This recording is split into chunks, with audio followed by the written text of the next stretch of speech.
नमस्कार, हम निकी तिवारी बहुत बहुत स्वागत करते हैं आप लोग के अपने चैनल पे। अभी हम आप सबके सुनाए जाते हैं वो गठबंधन के गीत। तो आप सब हमारे गीत सुनी और अगर गीत आप सबके अच्छा लगे तो हमारे चैनल के लाइक शेयर और सब्सक्राइब जरूर करें। और अगर चैनल पे नया बनी या चैनल के सब्सक्राइब नहीं कर तो कृपया आप सब चैनल के सब्सक्राइब करें ताकि जब भी हम गाना अपलोड करें तो सबसे पहले नोटिफिकेशन आप लोग के लिए पहुँचे। भोला जी के पागिया गौरी के अचरी, भोला जी के पागिया गौरी के अचरी, जोड़ू जोड़ू रे नौनिया सुंदर गठरी, जोड़ू जोड़ू रे नौनिया सुंदर गठरी।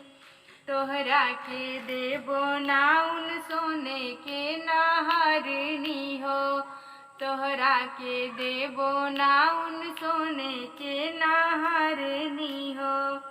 नौआ के देबो सोने के मुनरी आहे, नौआ के देबो सोने के मुनरी, जोड़ू जोड़ू रे नौनिया सुंदर गठरी।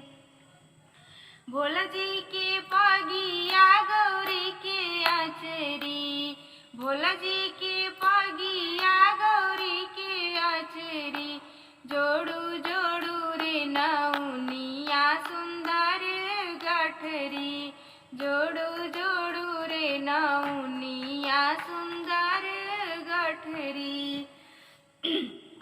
अचरा में लेके नाउन अछत हरा दिया हो, अचरा में लेके नाउन अछत हरा दिया हो।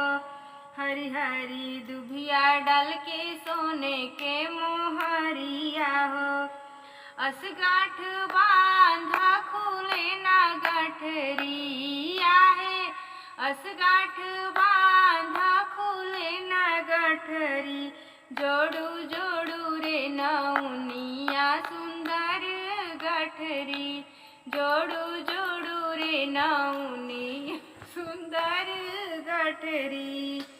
तोहरा के देबो नाउन चटक चुंदरिया हो, तोहरा के देबो नाउन चटक चुंदरिया हो, तोहरा के देबो नाउन चटक चुंदरिया हो। नौआ के देबो पियर धोतिया आहे, नौआ के देबो पियर धोतिया, जोड़ू जोड़ू रे नौनिया सुंदर गठिया, जोड़ू जोड़ू रे नौनिया सुंदर गठिया। शिव जी के पगड़ी